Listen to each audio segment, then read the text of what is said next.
ओम नमो भगवते वासुदेवाय। आप सभी का हमारे YouTube चैनल पर हार्दिक स्वागत है। आज एकादशी के दिन सुने गजेंद्र मोक्ष कथा।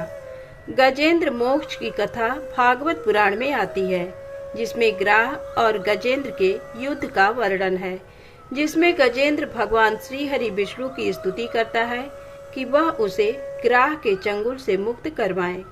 भगवान विष्णु उसकी स्तुति से प्रसन्न होकर वहां प्रकट हुए और उसे ग्राह से मुक्त करवाया था।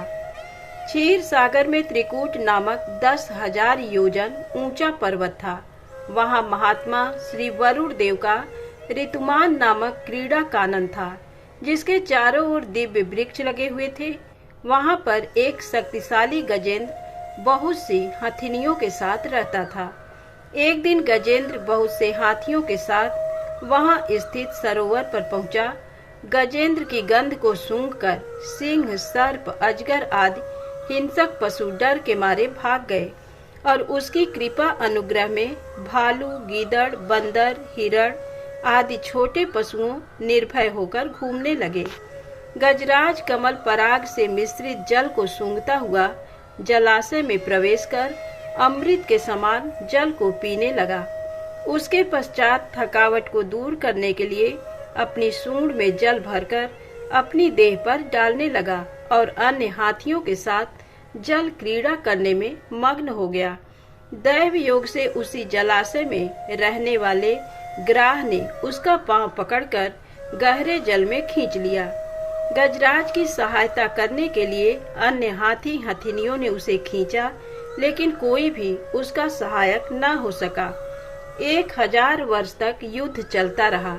कभी गजेंद्र ग्राह को खींच लेता तो कभी ग्राह गजेंद्र को पानी में अंदर की ओर खींच लेता, लेकिन ग्राह जल में रहने के कारण ज्यादा बलवान हो गया और गजराज निर्बल हो गया। लेकिन जब ग्राह ने गजेंद्र को गहरे पानी में खींच लिया तो गजराज ने श्री हरि विष्णु का स्मरण किया। गजेंद्र कहने लगा कि आपके कारण देहधारियों में चेतना है और करुणा रूप में सब में विद्यमान है। प्रभु, आप मेरी रक्षा करने वाले, अज्ञानियों के अज्ञान को दूर करने वाले, आप अंतर्यामी और सब में विद्यमान हैं। आप ग्राह से मेरी रक्षा करें। हे नारायण, मुझे मुक्त करने के लिए प्रकट हों।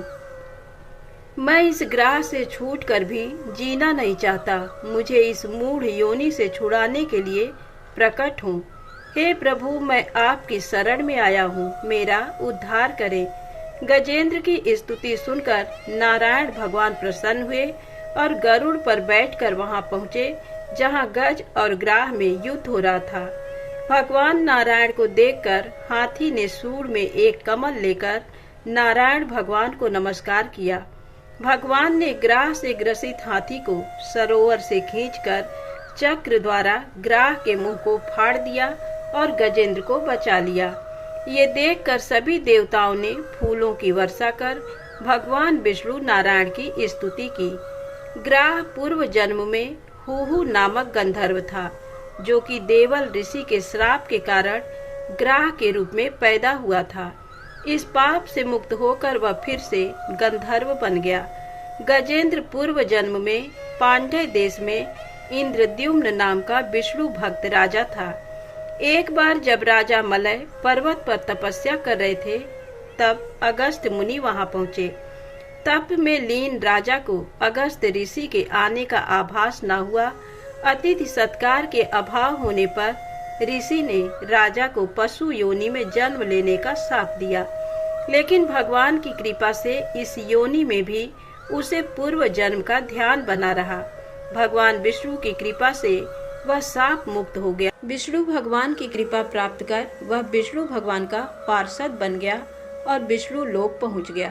गजेंद्र मोक्ष की कथा सुनने से गजेंद्र की तरह संसार से छूटकर विष्णु लोक प्राप्त होता है।